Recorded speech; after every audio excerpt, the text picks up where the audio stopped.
incorporate that, write it down. Eating habits are one of the most important things you can do to get your energy levels higher. We talk about what's the keys, what are the keys to you really becoming active and being happy about getting those results, because the results is what really makes you happy, let's face it, right? So eating breakfast is key. Break fast. If you're not eating breakfast, you're not breaking the fast that you had while you were sleeping. So if you're not breaking the fast, what are you doing? You're storing more calories.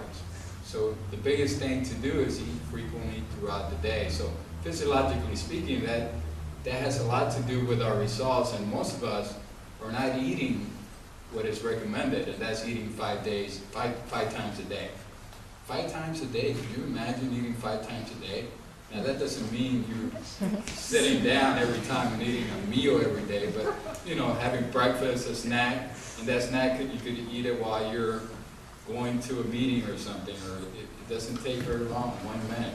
That's all it takes to eat that snack, and then having your lunch, and then eating a mid-afternoon snack. That mid-afternoon snack would help your fatigue levels, because let's face it, at 3:30, 4 o'clock, most of us are ready to do what? Take a nap. We want a siesta, right?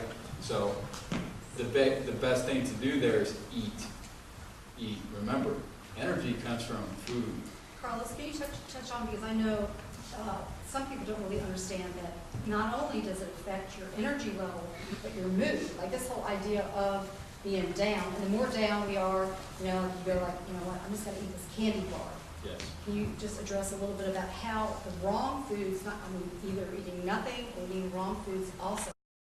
Definitely, you know, if you're eating sweets, like Cheryl said, if you're eating the wrong foods, then that's going to help, that's going to create something really bad, because insulin level spikes, and then what happens then? You come crashing down. So when you come crashing down, your energy levels are where? Low on the ground, so therefore you don't feel like doing what? Exercising, right? So that's what she's talking about. There's a definitely physiological effect to that. So if you're not eating the right foods, you're not going to want to exercise. And eating the right foods takes a lot of time and planning. And if you're not planning, if you don't know what tomorrow, if you don't know what you're going to be eating tomorrow, guys, it's not going to get there. So you have to do some planning. You have to understand what you're going to be eating for breakfast, where you're going to be eating at lunch, or what you're going to be eating at lunch, what time you're going to be eating at lunch, what you're going to have for that mid-afternoon snack, and then dinner. What time is dinner? You have to have an idea when those things are going to happen. Otherwise, you're going to fail. So what I'm trying to give you are all the things to arm you so that you can be successful at what you do. Because at the end of the day, we all want the results, and results is really what makes us happy. All right? Yes, Jennifer wants to add. Just a couple things to add to that. I love what you're saying, Carson. One of the things that I work with my clients from a coaching perspective is how do you do this and have some accountability, and how do you make it fun? And so we've often created things like buddy systems to exercise. Instead of going out and having a drink after work, maybe you go make a date with your best friend to go for a walk in the park. So you start to build some of your activity into your social time, into the other areas of the wheel I talked about in terms of maybe social connection and relationships. Make it fun. You know, find the things that you love to do. For me, several years ago, I took up salsa dancing. Where's Tim? Tim Had to is do a it. milestone. He's worked with Diane, and I found out through talking with Jennifer along the way that what she does, where I go out for a run, if I have to go do a presentation or have anything at all, I want to be at my best, I might go for a run or a bike ride. Jennifer does salsa dancing. She does it with Tim, who you'll see a little bit later. So it's awesome. Yes, yes, I do. Thank you, Tim. Yes. My point is that to really, I love what you're saying about write these things down, put it in your calendar, plan, and find a buddy system. Find a way that you can do this so that you have, if it's accountability with a coach, a trainer, whatever that is, but if you can't do that, you can also do this with a buddy, you know. If your best friend, maybe at the end of the day, you guys call each other, report in, here's what I ate, here's what I did in terms of activity, here are the 3 things I accomplished today to move myself forward. And the show tonight is not about having all of you come so I can say you need to be fit. It's not about fitness. And so often in our society, we are focus on, I don't know, especially women do, magazines and a body image. And I always tell people, I think we need to look at this from the inside out. Or if we're not addressing it from a permanent lasting, something from the inside out, it's not going to last. But it's about making you feel better. So if you start getting depressed, you're holed up in your bed with your blanket and your Cheetos, you don't feel like going out, but that's the very thing you need to do. And so we're just trying to make you take the first step to get active, whatever that might be, just to move.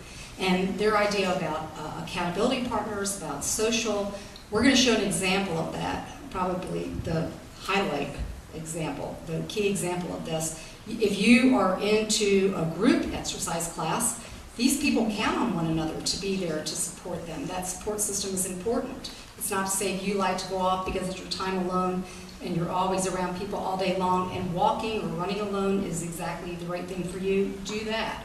But there's something for everybody, and there's a lot of fit bodies here tonight. But I will tell you, even like at Milestone, there are classes, when I used to teach spin classes there are people who can have an old lady, every shape, size, age, everything. So there's somebody for everybody out there. But right now, I want to focus on Baptist East Milestone, Annie Locke, and the pump class.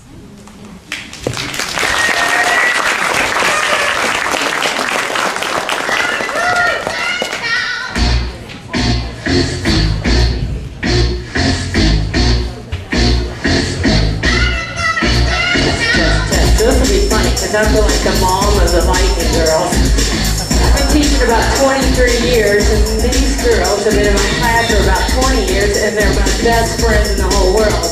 So we have a great time. We're going to start with some arm exercises. So anyway, if you got one of these, I want you to reach up and take it out. Yeah, dude, you with the one on your back. Lift it out and in. So what I do, I love my job. I should have retired like years and years ago, but if I retired, I'd be looking for the best friends, which are all these girls. Anytime I teach, there's somewhere between 60 and 70 people at 8:45 in the morning. And that's pretty fun when you look in the crowd and you see that many people. You're thinking, man, she's getting it right here.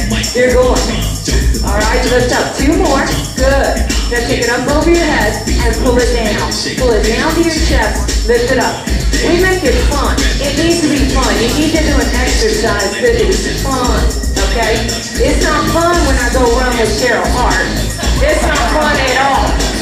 But I do it because it makes me feel good, because she will just be talking, I'll be sweating, she won't even sweat a drop, okay? But it makes me feel good, so I do it, right? 2 more. This. Good. Now take it behind your head. What I'm doing is working all the muscle groups, all right? So you can do this at home. You're watching television, right? And you're going to do this at home. Why'd you stop there, buddy?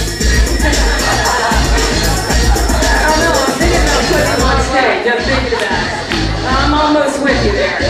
Lift. Good. 2 more. All right. 1 more. Now bring it up. Bring it over. Place it underneath your foot. You don't have to do this until I come get you, but I'm thinking about it, okay? Bring it up.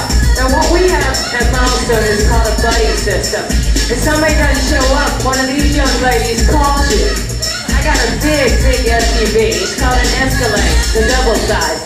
I'll pull up at your door, I'll pick you up, and I'll bring you into class, which makes it a lot of fun. Sometimes I'll show up and I'll go through your pantry and see what you got, because I know you're not telling me the truth. So really, you gotta make it fun, whatever it is.